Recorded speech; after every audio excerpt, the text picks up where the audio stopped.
Assalamu alaikum everyone. My name is Jibon Ahmed and I'm an Alstino.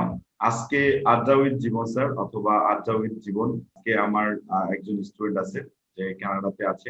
Recently আসলে কানাডাতে গিয়েছে এটাই বলা চলে। আসলে তার মুখ থেকে তার আইএলটিএস এর স্কোর এবং কানাডাতে যাওয়ার যে জার্নিটা আছে সেটা নিয়ে তার কাছ থেকে শুনবো। সো মুজাহিদ, বলো, শুরু করো। আম আমার আইএলটিএস এর জার্নিটা আসলে একটু ডিফারেন্ট ছিল। কারণ হচ্ছে যে আমি আর ৪-৫ টা মানুষের মতো স্পিকিং কোর্স বা এগুলাতে কখনোই যাইনি। ফার্স্ট অফ অল হচ্ছে যে আমি ভার্সিটি এডমিশন ২০১৮ তে ইন্টার দেই। দেন হচ্ছে যে ইউনিভার্সিটি এডমিশনের জন্য প্রিপেয়ার করি। আ তারপর হয়তোবা আনলাকিলি আমার হয় নাই। তো আমি কি করি? দেন আইএলটিএস করি। তো আমার পজিটিভ একটা দিক ছিল যে এটার জন্য যে আমার বেসিক গুলা ভার্সিটি এডমিশনে যেগুলা করতে হয়, বেসিকটা আমার ক্লিয়ার ছিল। তো আইএলটিএস এ যাওয়ার পর বিশেষ করে আপনি অ্যান্ড হচ্ছে যে আরো ২ টা ভাই ছিল, দীপু ভাই ছিল, দেন আরো কয়েকজন ছিল। তাদের হেল্পের কারণে হচ্ছে যে আমি খুব সহজে খুব তাড়াতাড়ি আরকি আইএলটিএস টা দিতে পারি। আর সাথে আরো কয়েকজন ছিল যারা হচ্ছে যে আমার ডেইলি লাইফ লাইব্রেরিতে সাথী ছিল। আম ফারহান ভাই, হিমেল ভাই সহ আরো কয়েকজন। সো ইয়াপ এভাবেই। আর হচ্ছে যে আইএলটিএস এর রেজাল্টটা হচ্ছে যে আমার আমি একবারে আইএলটিএস দেই খুব তাড়াতাড়ি। আমার আইএলটিএস এর রেজাল্ট হচ্ছে যে over 6 point and speaking and reading এ ছিল আমার 5.5 আর রাইটিং আর লিসেনিং এ ছিল 6। আচ্ছা, ঠিক আছে। সো মুজাহিদ, তোমার আইএলটিএস এর মানে আইএলটিএস প্রিপারেশনের টাইমটা কতটুকু ছিল, মানে কত মাসে তুমি শেষ করেছো? আইএলটিএস সম্ভবত আমি ঠিক সিউর না। তবে একটা আইডিয়া থেকে বলতে পারি যে এট লিস্ট 5 মান্থস 5 মান্থ। সম্ভবত আর হ্যাঁ। আচ্ছা, ঠিক আছে। আর তুমি তো আইডিবি তে আইএলটিএস এক্সাম দিয়েছিলে, রাইট? হ্যাঁ, আইডিপি তে রাওয়া ক্লাবের ওই সাইডে আরকি। ও, শাহবাগ ক্লাবের ওয়েবসাইটে। আচ্ছা, হ্যাঁ, ঠিক হ্যাঁ। আছে। সো তোমার হচ্ছে ইয়েটা মানে তোমার যে আইএলটিএস প্রিপারেশনটা তুমি নিলা, এক্ষেত্রে কোন কোন বইগুলো তোমার সবচেয়ে বেশি কার্যকারী মনে হয়েছিল? আচ্ছা, আইএলটিএস এ মূলত হচ্ছে যে আ বাজারে অনেক বই পাওয়া যায়।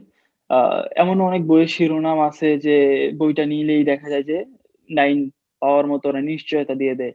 কিন্তু আদৌ তা না। কারণ হচ্ছে যে ওই বইগুলাতে কিন্তু অনেক ইনফরমেশনই থাকে যেগুলা কিন্তু দরকার। কিন্তু আগে দেখতে হবে যে আমি কতটুকু জানি তারপর থেকে শুরু করা।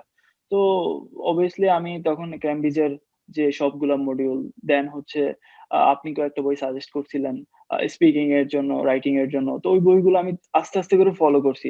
আর তার চেয়ে বড় কথা হচ্ছে যে বইয়ের থেকেও বেশি ইম্পোর্টেন্ট হচ্ছে যে একটা গাইডেন্স, প্রপার গাইডেন্স। যে জিনিসটা আমি পাইছি টু বি অনেস্ট।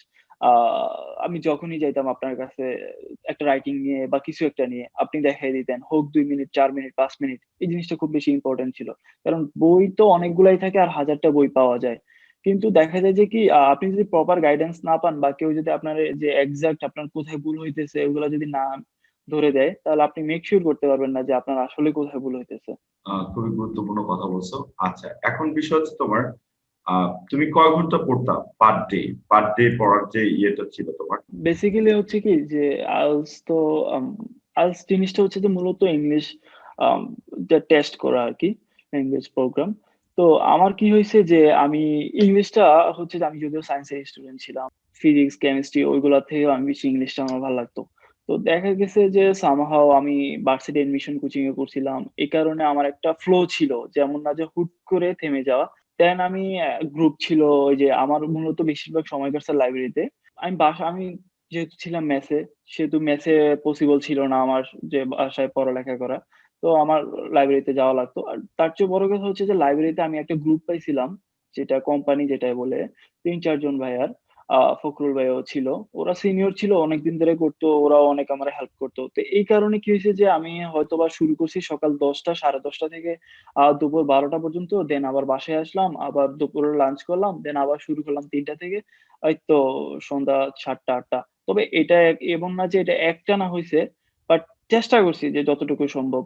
আর আমি যতজনকে চিনি এখনো যারা ভালো, ভালো রেজাল্ট করছে, সবাই সেম জিনিসটা ফলো করছে। আচ্ছা, ঠিক আছে। এখন বলো, মক টেস্ট তোমাকে কিভাবে হেল্প করছে? তোমার এই 6.0 তুমি স্কোরটা পেয়েছো, এটার পেছনে মক টেস্টের ভূমিকা কেমন ছিল? মানে তোমার কাছে কি মনে হয় একজন স্টুডেন্টকে কি আসলে মক টেস্টে পার্টিসিপেট করা উচিত নাকি জাস্ট বাসায় প্র্যাকটিস করা উচিত? মক টেস্টটা খুব বেশি ইম্পোর্টেন্ট। এইজন্যই যে মনে করেন আপনি প্র্যাকটিস করতেছেন একটা জিনিস, কিন্তু আপনি নিজের কোথায় ভুল হইতেছে মিস্টেক গুলো আপনি বের করতে পারতেছেন না, তাহলে তো আর আপনি কোথায় কি পড়বেন সেই প্ল্যান গুলো নিতে পারবেন না। তো এখন হয়েছে কি যে আমি যখন আইএলটিএস এ করতাম, কোচিং করতাম, সারাদিন পড়তাম বা চেষ্টা করতাম যতটুকু পড়ার, দেখা যেত যে অনেক জায়গায় সামহাউ হইতেছে না। আমি একটা মানে স্পেসিফিকলি লিসেনিং দিলাম, দেখা গেছে যে ৪০ টা আমার হয়ে গেছে ৩০ টা, সমস্যা নেই। দেন আমি আবার একটা রিডিং দিব অনেকক্ষণ পরে। কিন্তু যখন আমি মক টেস্টটা দেই তখন আমার টানা ৩ ঘন্টায় দিতে হয়। তো এখন দেখা যায় যে কি যখন আমি টানা দিতে যাবো আমার লিসেনিংটা হুট করে ভালো হইছে ঠিকই। কিন্তু রিডিংটা দেন আমি দিতেছি, রিডিংটা ওইভাবে ভালো হয় নাই। ওইটার প্রেশারের কারণে আমার রাইটিংটা দেখা গেছে যে আমার ভালো প্রিপারেশন ছিল কিন্তু ভালো হয় নাই। বা অনেকগুলো ওয়ার্ড মনে পড়তেছে না হেজিটেশন এর কারণে। তো আমার মেইন পরীক্ষাটা কিন্তু একসাথে হবে। এমন না যে আমি একটা দেওয়ার পর কিছুক্ষণ পরে গিয়ে আবার আরেকটা দিতে পারবো, দেন আরেকটা দিতে পারবো। তো মক টেস্টটা খুব বেশি ইম্পোর্টেন্ট একটা জিনিস। আরেকটা ব্যাপার হচ্ছে যে মাঝে মাঝে দেখা যায় যে মক টেস্টের ক্ষেত্রে টাইমিং যে মেইনটেইনটা ওইটা আরকি। কারণ আপনি দেখা যায় যে রিডিং করতেছেন, আচ্ছা ঠিক আছে আপনার মুডটা ভালো আছে, রিডিংটা করতেছেন বা একটু আগে রিডিংটা প্র্যাকটিস করছেন, আবার রিডিং পরীক্ষা দিতেছেন। তো আপনার obviously রিডিং পরীক্ষা ভালো হবে। কিন্তু মনে করেন যে একসাথে যখন দিতে যাবেন তখন দেখা যায় যে রাইটিং এ অনেক ওয়ার্ড মনে পড়তেছে না। দেন এই কোশ্চেন প্র্যাকটিস করছেন হচ্ছে যে রাইটিং এ সাপোজ ধরেন পার্ট 2 তে এগ্রি ডিসএগ্রি নিয়ে আইসা পড়ছে যে অ্যাডভান্টেজ ডিসঅ্যাডভান্টেজ নিয়ে। তো দেখা যায় যে অনেক কিছু মিলতেছে না। যদিও আমি লাকি যে আপনি অনেক হেল্প করছেন এইসব জিনিসগুলাতে। চেষ্টা করছি আর আপনাদের কাছে আমি কৃতজ্ঞ যে আলহামদুলিল্লাহ সামহাউ আমি একটা রেজাল্ট করতে পারছি। আচ্ছা, হয়তোবা না আমি সেকেন্ড টাইম দিলে আরো ভালো রেজাল্ট করতাম।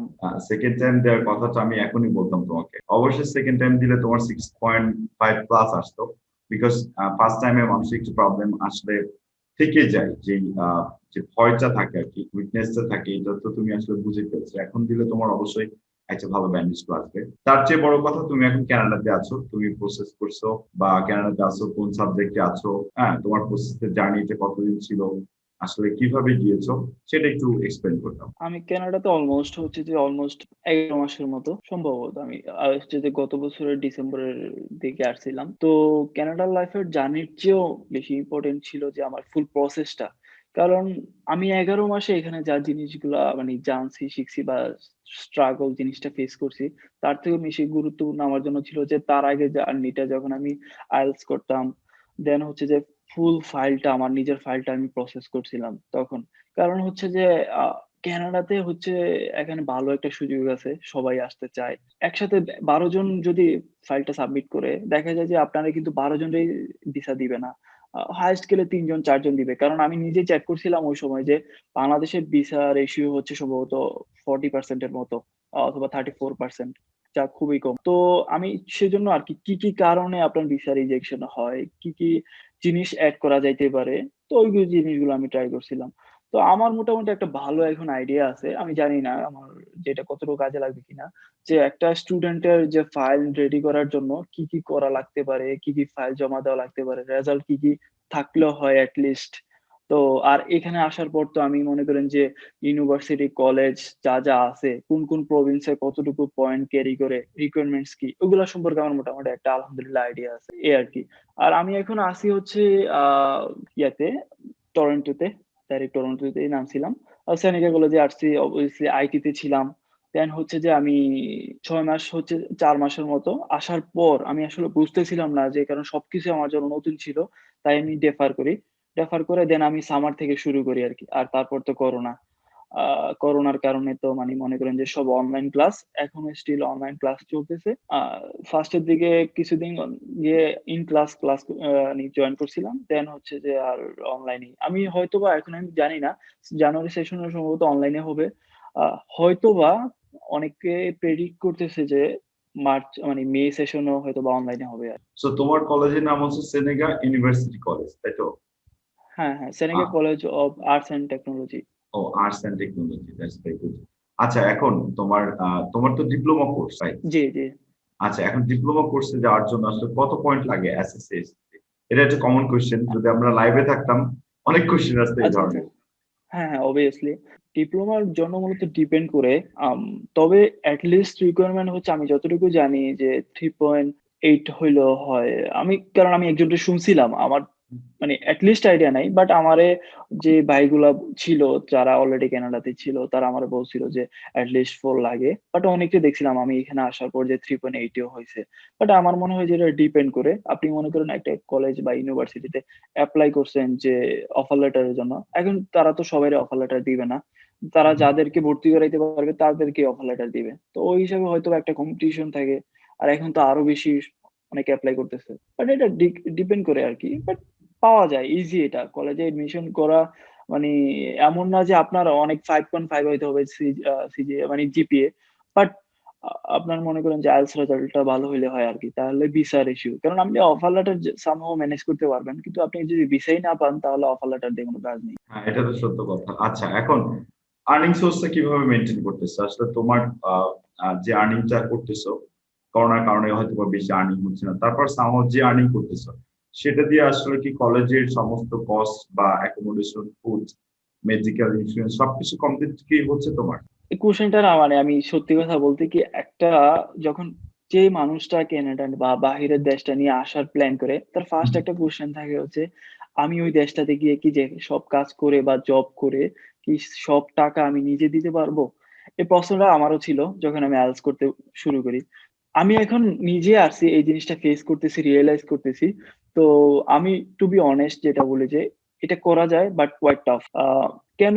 কারণ হচ্ছে যে কেউই চাইবে না বাংলাদেশ থেকে একটা ছেলে ১২ থেকে ১৪ লাখ টাকা খরচ করে আ সেমিস্টার ফি দিয়ে মানে আই মিন সব ফার্স্ট সেমিস্টার দেওয়া লাগে আপনার। দেন হচ্ছে প্লেন ভাড়া সবকিছু দেওয়ার পর আসার পর সাথে বাড়ি থেকে আবার ৪ মাস পরে সেমিস্টার ফি আনার জন্য। বাট এটা এখন হচ্ছে যে ডিপেন্ড করে। কারণ আমি হচ্ছে যে বড় শহরের ডাউনটাউন এ থাকি টরন্টোতে। এখন টরন্টোতে ডাউনটাউন এ হচ্ছে যে কাজের পসিবিলিটিস আছে। এট লিস্ট এমন না যে নাই বাট আছে। কিন্তু হচ্ছে যে আমরা স্টুডেন্ট বিধায় আমাদের তো ওইরকম আ এমন না যে আমরা অনার্স করে আসছি। হলে তখন হয়তোবা আমি হয়তোবা বেটার জব পাইতাম। বাট এখন হচ্ছে আমাদের অড জব করতে হয়। সবারই অড জব করতে হয়। কারণ হচ্ছে আমাদের এডুকেশনাল কোয়ালিফিকেশন অলমোস্ট 0 তাই না? ইন্টার পাস করার পর আমরা আসছি। তো অড জব করে মনে করেন যে হ্যাঁ, করা যায় বাট আমার কয়েকটা ফ্রেন্ড আছে ম্যানিটোবা, প্রিন্স এডওয়ার্ড আইল্যান্ড, দেন হচ্ছে যে সাইমন ফ্রেশার ইউনিভার্সিটিতেও একজন আছে ভ্যানকুভারে। তো ওদের সাথে আমি কথা বলছিলাম। ওরা হচ্ছে যে বলে যে, "দোস্ত ওইখানে কোয়াইট টাফ। মন্ট্রিলও সেম। আ বাট টরন্টোতে হচ্ছে কি মনে করেন যে সেমিস্টার ফিটা একটু বেশি। বাট এটা করা যায়। কিন্তু আপনি যদি লজিক্যালি চিন্তা করেন যে 20 আওয়ার্স হিসেবে যে পার উইক তো আপনি 20 আওয়ার্স এর বেশি জব করতে পারবেন না। তো হিসাবে চিন্তা করলে কাছাকাছি থাকে। আপনি হয়তোবা 100% এর 70% করতে পারবেন। আর আপনার থাকা খাওয়ার টাকাটা আপনি এনশিওর করতে পারবেন। এটা হচ্ছে মেইন ইম্পোর্টেন্ট আরকি।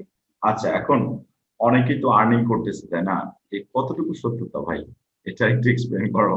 আ অনেকে আর্নিং করতেছে আসলে কি এখানে এটা নিয়ে মানে আপনি হচ্ছে যে অনেকে YouTube ভিডিও করতেছে। তো আমি আপনার কিভাবে জানি একটা বাংলাদেশে যে থাকে সে কিভাবে জানে যে একটা মানুষ এত টাকা আর্নিং করতেছে সে YouTube ভিডিও বানায়। দেখা যায় যে YouTube ভিডিওতে দেখা যায় সে ওইখানে থেকে যদি একটা ভুলভাল তথ্য দিয়ে দেয়, বাংলাদেশে যে মানুষটা থাকে সে মানুষটা কিন্তু কখনো এটাতে যে চেক করবে যে এটা সত্য কিনা বা ক্লেরিফাই করার যে একটা চান্স ওইটা কিন্তু নাই, অলমোস্ট নাই। তো আমি এখন আছি, আমি বলতে পারবো যে যারা বলে যে আওয়ালে এত টাকা ইনকাম করা যায়, অনেক টাকা ইনকাম করা যায়, সেটা একদমই ভুল। এখানে হচ্ছে আপনি যদি মানে ক্যানাডার যে প্রভিন্সিয়াল যে ওয়েবসাইট আছে ওগুলা চেক করেন মিনিমাম ওয়েজ তাহলে আপনি দেখতে পারবেন যে সম্ভবত ম্যানিটোবায় আছে $10 পার আওয়ার। আ আর টরন্টোতে হচ্ছে যে $14 পার আওয়ার। তো ওই হিসাবেও যদি আপনি চিন্তা করেন যে এট লিস্ট মিনিমাম ওয়েজ এর জায়গায় $16 করেও তাহলেও মনে করেন যে আমি যতজনকে চিনি যারা ম্যাকডোনাল্ডস এ জব করে তারা হচ্ছে যে $14.25 করে আরকি করতেছে। তো এমন না যে ঘন্টায় আপনি $40 $45 এর মতো ইনকাম করতে পারবেন। আনলেস যদি আপনি উবার করেন। বাট উবারেরটা হচ্ছে যে একটা কমপ্লিকেটেড বিষয়। কারণ আপনি মনে করেন যে এটা ডিপেন্ড করে আপনি কখন টিপস পাবেন, কখন পাবেন না। একটা অনেকটা বাংলাদেশের ফুড পান্ডার মতো অনেকটা। রাইট। যে হ্যাঁ। এটা ডিপেন্ড করে এই আরকি। বাট এভাবে চিন্তা করলে লজিক্যালি চিন্তা করলে ৳14 ৳15 করেই। এখন বলো যে জব পসিবিলিটি কেমন আছে? লাইক জব কি আসলেই হাতের নাগালে থাকে নাকি জবের জন্য তোমাকে আলাদাভাবে তোমাকে কিছু করতে হয় বা তোমার কিছু কোয়ালিফিকেশন থাকতে হয়? এক্ষেত্রে আইএলটিএস এর সার্টিফিকেট কোনো ভ্যালু ক্রিয়েট করে কিনা বা জবের জন্য কোনো এজেন্সি ধরতে হয় কিনা? কিভাবে আসলে জবটা ম্যানেজ করে একটা স্টুডেন্ট? আ জবটা মূলত ডিপেন্ড করে। আপনার এই যে বললাম না ফার্স্ট এ যে ছোট শহরে চান্সটা খুব কম, বড় শহরে চান্সটা খুব বেশি। আমার আই মিন ফুফাতো ভাইয়া হচ্ছে যে ম্যানিটোবায় থাকে। সে এখনো স্টিল সেমিস্টার ফি আনতেছে। দেন হচ্ছে যে সামহাউ ওর টাকা আনা হইতেছে। তো সেই জায়গায় আমি যেহেতু বড় শহরে থাকি আমার একটা চান্স আছে। এবার আসি জবের ক্ষেত্রে জব পাওয়াটা কেমন? আমি যখন ফার্স্ট এ আসি তখন দেখা গেছে যে কি 2nd মান্থে সম্ভবত আমি জব ম্যানেজ করছি। আল্লাহর রহমতে আরকি যেটা বলে। আ দেখা গেছে তখন আমার খুব টাফ জবগুলা করতে হইতো। যেটা হলো যে কায়িক পরিশ্রম। ওটা করতে হইতো। কারণ ফার্স্ট এর দিকে সবারই করতে হয়। তো আমি যখন করতেছিলাম তখন পাইতাম, যাই পাইতাম আলহামদুলিল্লাহ। ওটা দিয়ে এটলিস্ট নিজে চলতে পারতাম। আমার মেইন কথা হচ্ছে যে আমি যখন এখানে আসি ফ্রাঙ্কলি বলতেছি যে যাদেরকেই দেখতাম বাঙালি হোক যারাই ছিল যে নতুন পরিচয় আমি বলতাম যে, "ভাই যদি জব-টব থাকে তাহলে জানেন।" মানে ইচ্ছা শক্তিটা খুব বেশি ইম্পোর্টেন্ট। জব আছে। আর জব হচ্ছে আছে। আইএলটিএস এর ব্যাপারটা হচ্ছে যে আ আপনি মনে করেন obviously IELTS ইম্পোর্টেন্ট। কারণ হচ্ছে আপনি এখানে আইসা যদি একটা ক্যানাডিয়ানরে বলে বসেন যে বাংলায় আ কি অবস্থা? তাহলে সে কখনোই বুঝবে না জব দেওয়া তো দূরের কথা। আপনার ফার্স্ট অফ অল হচ্ছে যে আপনার একটা extrovert হইতে হবে, কমিউনিকেশন স্কিল ভালো থাকতে হবে। আপনি ইংলিশে যত ভালো কমিউনিকেটিং করতে পারবেন, দেখা গেছে যে আপনি ম্যানেজ করে ফেলতে পারবেন। আপনি একটা র‍্যান্ডম হাঁটতেছেন, কফি খাইতেছেন, একটা মানুষ যাইতেছে, আ হঠাৎ করে এখানে হচ্ছে ক্যানাডিয়ানরা অনেক frankly and polite to be honest. এখানে তাদের সাথে কথা বলে দেখা যায় যে ওরা আপনার সাথে কনভারসেশন করে। তো কথা বলতে যদি আপনি তাকে জিজ্ঞেস করেন সে কোথায় জব করে, তো আপনি তারে বললেন যে আপনার একটা জব দরকার। সে কিন্তু আপনাকে রিকমেন্ড করতে পারে। একটা চান্স আছে। মেইন বিষয়, তাই তো? আচ্ছা, ঠিক আছে। হ্যাঁ, এখন আ আমরা অনেকক্ষণ কথা বলে ফেলেছি। লাস্টে যে বিষয়টা হচ্ছে, যারা আসলে কানাডাতে যাইতে চায়, তুমি জানো যে অনেকেই আসলে রিজেক্ট হচ্ছে বা হচ্ছে অনেকেই তোমার অনেকদিন ধরে হচ্ছে তোমার কানাডিয়ান ভিসার জন্য এপ্লাই করে অনেকদিন পর্যন্ত এখন ওয়েট করতেছে বাংলাদেশে। বা IELTS এর কত স্কোর আসলে সর্বনিম্ন থাকা অবস্থায় এপ্লাই করা যায় বা তোমার আ যে কলেজে আছো সেই কলেজের কি পসিবিলিটি আছে সেটা নিয়ে একটু জাস্ট ফাইনালি একটা আম নতুনদের জন্য ডিরেকশন দিয়ে দাও। কলেজের ব্যাপারটা হচ্ছে যে ইউনিভার্সিটিতে এপ্লাই করলে আপনার ভিসা রেশিও বেশি। কলেজে এপ্লাই করলে ভিসা রেশিওটা একটু কম। এটা আমরা সবাই জানি। তো আরেকটা ব্যাপার হচ্ছে যে ইউনিভার্সিটিতে এপ্লাই করতে গেলে আপনার এট লিস্ট মানে রেজাল্ট হচ্ছে যে ওভারঅল IELTS এ 6.5 লাগে। না হলে হুম, আপনি হচ্ছে যে মেইন ডাইরেক্ট ওয়ার্ক পারমিট পাবেন না। আপনি হচ্ছে যে একটা ইংলিশ প্রোগ্রাম কোর্স করতে হবে। আমি প্রত্যেককে সাজেস্ট করি, মানে যতজন দেখছি প্রত্যেককে সাজেস্ট করি যে কেউই ESL এ আসবেন না। এমন না যে আপনি ভিসা পাইলেই যে আপনার অনেকেই থাকে যে আমি কানাডাতে ঢুকতে পারলেই হয়। কোথায় কি দিয়ে যাইতেছি সমস্যা নেই। আমার বাপের অনেক টাকা আছে। আ সেই টাকা আমার খরচ করার কোন জায়গা নাই। তো আমি কানাডায় এসে খরচ করব। ব্যাপারটা এমনই না। কারণ বাংলাদেশের হচ্ছে ৬৫, ৬৭, ৳৬৮ হচ্ছে কানাডাতে $১ আর আপনি $১ এ কি পাবেন? $১ এ একটা কফিও পাবেন না। তো মেইন কথা হচ্ছে যে আপনি যদি এখানে মনে হয় যে আমার বাপের অনেক টাকা আছে, আমি এখানে আইসা খরচ করব দেদারসে, তাও আপনার পোষাবে না। যদি না আপনি জব করেন, পার্ট টাইম জব করেন, ওয়ার্ক পারমিট থাকে। তো ওয়ার্ক পারমিটটা আপনার লাগবে মাস্ট। আর ওয়ার্ক পারমিট এখন পাওয়াটা খুব গুরুত্বপূর্ণ। আর আপনি ESL প্রোগ্রামে গেলে হবে কি যে অনেক এজেন্সি আছে যে আপনারে বলবে। আপনি নিজেই বুঝতে পারবেন। নিশ্চয়ই যে মানুষটা কানাডার জন্য এপ্লাই করবে সে নিশ্চয়ই ছোট বাচ্চা না যে তারে এসে কেউ বলে দিবে একটা জিনিস, সে এই জিনিসটা ক্লেরিফাই না করে দুম করে চলে আসবে। তো আপনি যখনই এই জিনিসগুলো চেক করতে যাবেন তখন আপনি রিয়াল আইডিয়া গুলো পাবেন আরকি। আর এখানে আসার পর আপনার যে জিনিসগুলা খুব ফেস করতে হয় যে জব প্রবলেমটা। আমি আমার ফ্রেন্ড যারা আছে অন্যান্য প্রভিন্সে তারা হচ্ছে যে জব প্রবলেমটা খুব বেশি ফেস করে। তো সেই কারণে হলো আপনার ওয়ার্ক পারমিট আসাটা খুব গুরুত্বপূর্ণ। এবার আসি কলেজে কেন এপ্লাই করবেন? কলেজে এপ্লাই করবেন এইজন্যই যে আপনার যদি 6.5 নাও থাকে মানে আপনি ইউনিভার্সিটিতে ESL প্রোগ্রামে যদি নাও পান মানে মেইন প্রোগ্রামে নাও পান, ESL প্রোগ্রামে পান, তাহলে আপনি কলেজে এপ্লাই করে দেন। কারণ কলেজে করলে ভিসার ইস্যুটা কম। এট লিস্ট আপনি তো ওয়ার্ক পারমিট পাইতেছেন। আর তাহলে আরেকটা জিনিস করতে পারেন যে আপনি আবার IELTS দিতে পারেন। কারণ IELTS ব্যাপারটা হচ্ছে যে আপনি যত দিবেন ততই আপনার জন্য লাভ বা যত এই জিনিসটাতে আপনি বেটার স্কিল থাকবে। কারণ এখানে আইসা তো আপনার ইংলিশে কথা বলতে হইতেছে। ইংলিশেই কমিউনিকেশন করতে হইতেছে। আর বেটার জব পাওয়ার জন্য আপনার ইংলিশ ভালো হওয়াটা খুব জরুরি। পাশাপাশি হলো যে আপনার যারা এখন ফাইলস রেডি করতেছে এজেন্সি গুলাতে, দেখা যায় যে কি ওরা আমি অনেক দেখছি এমন যে ফেক ইনফরমেশন দিতেছে। রাইট। মানে আপনি যদি আপনার মনে হইতেছে যে এজেন্সিটা আপনার ফেক ইনফরমেশন দিয়ে বলতেছে যে তুমি চলে যেতে পারবা। ৭ লাখ এর মধ্যে ভিসা কনফার্ম, ভিসা হওয়ার পর টাকা এগুলা একদমই বিশ্বাস করবেন না। আপনি যেহেতু IELTS করছেন, আপনি যেহেতু ইংলিশ এই কোর্সটা করেই তো IELTS টা করেই তো আপনি আপনার ভিসাটা রেডি করতেছেন কোন একটা এজেন্সিতে গিয়ে। যে মানুষটা IELTS করতে পারে, IELTS হচ্ছে যে আ ওয়ার্লড এর মধ্যে সবচেয়ে ৭ নম্বর আমি যতটুকু জানি যে রাইট। ডিফিকাল্ট পরীক্ষা। তো আমার মাথায় হচ্ছে যে, যে মানুষটা ৭ নম্বর পরীক্ষাটা পার করতে পারছে, সে নিশ্চয়ই একটা এজেন্সির ভুলভাল তথ্যে সে মেনে নিবে না। সে অবশ্যই চেক করবে। দেখা যায় যে তারা ভুল ইনফরমেশন দিয়ে ট্রাই করে দিছে কানাডাতে। কানাডা মানে ইমিগ্রেশন তো obviously ওরা একটা মানুষকে ঢুকাবে। ওরা সবকিছু চেক করেই ঢুকাবে। তো কারণ হচ্ছে যে আপনি একটা নেক্সট একটা প্রসেসিং এর মধ্যে আছেন। এই যে তাদের একটা নতুন প্ল্যান আছে। ১২ লাখ টোটাল ইমিগ্রেন্ট এর মধ্যে। তো আপনি যদি এন্ট্রি করেন, ফার্স্ট এ আছে যে কানাডায় যারা আছে তারা ফার্স্ট এ আরকি প্রায়োরিটি তে। তো আপনি হয়তোবা পিআর, পার্মানেন্ট রেসিডেন্ট, সিটিজেনশিপ এগুলার চান্স আপনার খুব ভালো। তো সেইজন্য মানে সবকিছু খেয়াল করে ওরা মানে ভিসা দেয়। তো আপনি এখন মানে ভুল ইনফরমেশন দিয়ে ভিসার জন্য এপ্লাই করে দিচ্ছেন, তারা আপনারে দিয়ে দিবে ৫ বছরের ব্যান। টু বি অনেস্ট বিশ্বাস করেন ভাই, আপনার যে কানাডাতে ব্যানটা যে খাবেন না ৫ বছরের, সেটার জন্য অবশ্য এজেন্সির কোনো লস নাই। কারণ এজেন্সিরা ইমিগ্রেশন চিনে না।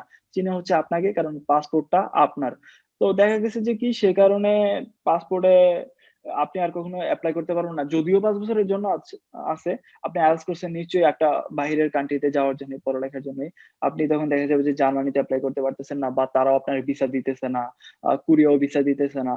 তো এই জিনিসগুলা খুবই ইম্পোর্টেন্ট আরকি। আর আচ্ছা। আরেকটা ব্যাপার হচ্ছে যে আমার যারা ট্রাই করতেছেন, আমি জানি আমার খুব কাছের মানুষগুলা আছে যারা আমরা একসাথে আইএলটিএস করছিলাম, তারা অবভিয়াসলি ট্রাই করতেছে। আমি খুব করে চাই তারা পাক, তারা আসুক। তো আরো অনেকে আছে ছোট ভাই আমারে নক দেয়।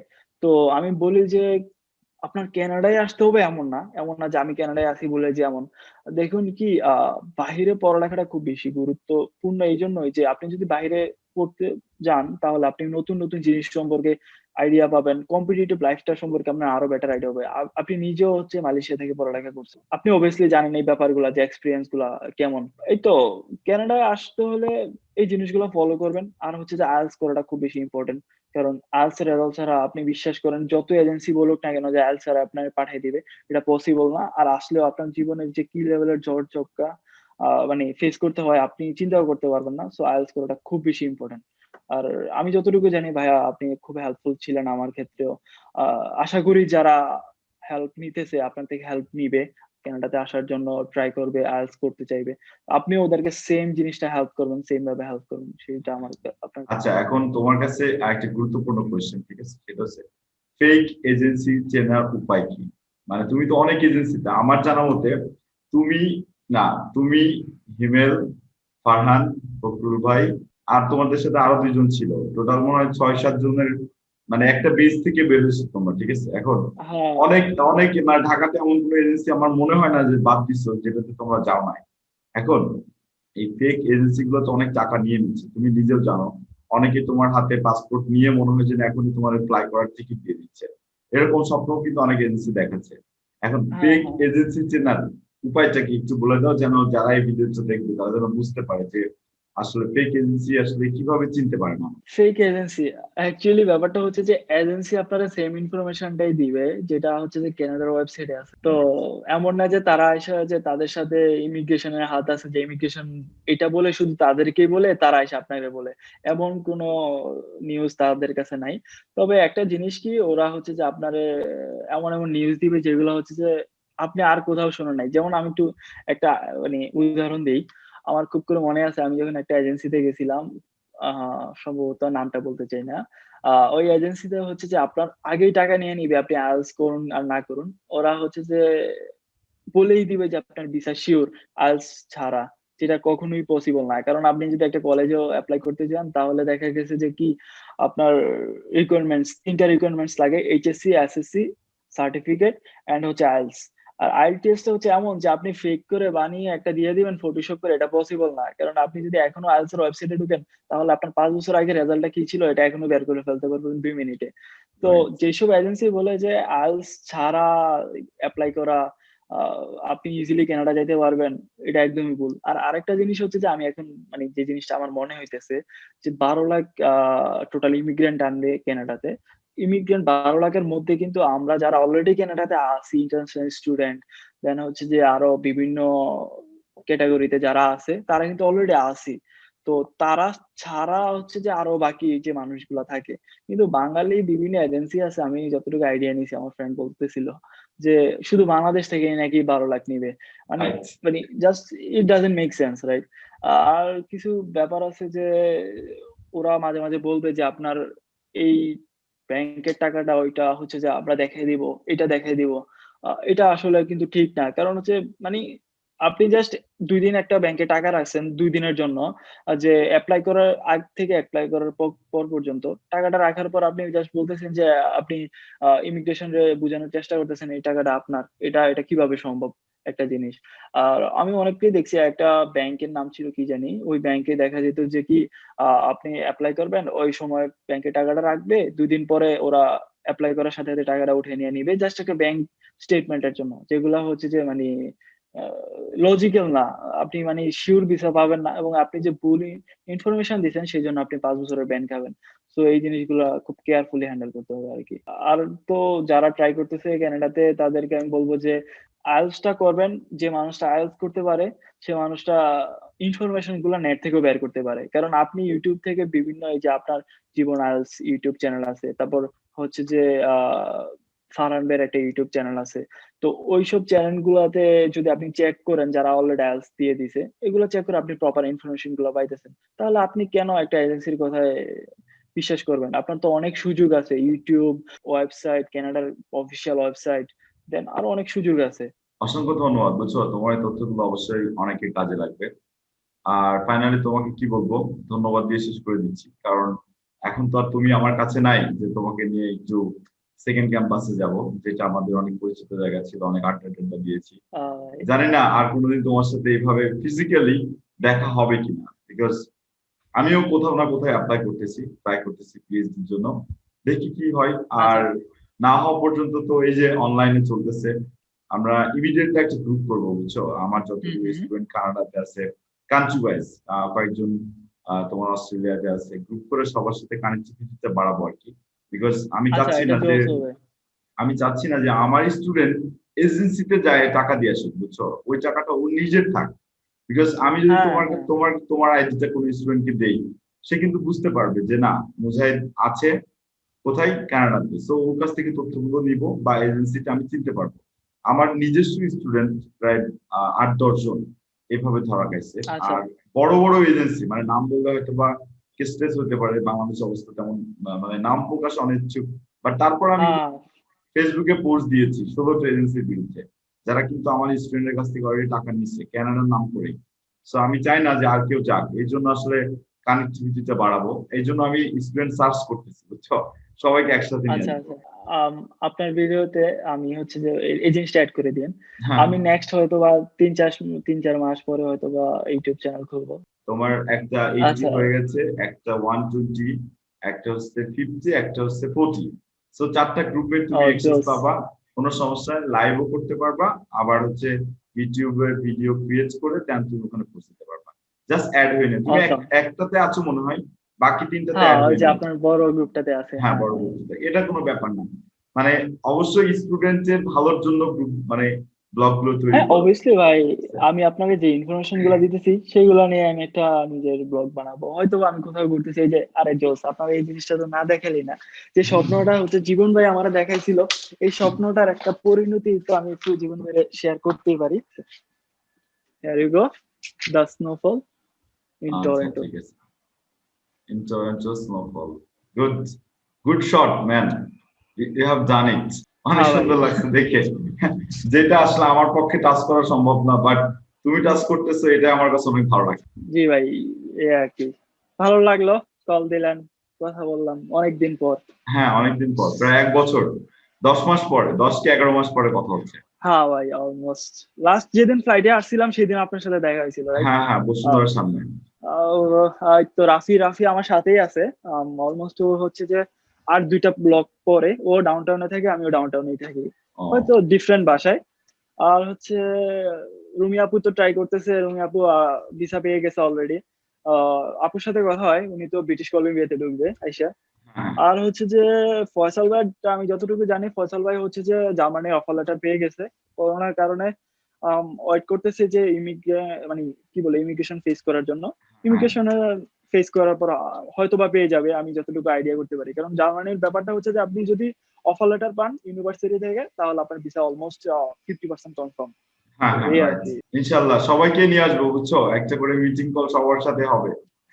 ইন্টারন্যাশনাল জি ভাই, স্টুডেন্ট হয়ে গেছে অবশ্যই। তোমরা এখন, ঠিক আছে, তোমাদেরকেই তো দরকার। ইন্সপায়ার করার জন্য আদার্স পিপলকে। হ্যাঁ ভাই, তা তো অবশ্যই। আচ্ছা ঠিক আছে মুজাহিদ, তাহলে ভালো থাকো ইনশাল্লাহ। জি ভাই, ভালো থাকেন। আচ্ছা ঠিক আছে, আল্লাহ হাফেজ তাহলে। আল্লাহ হাফেজ।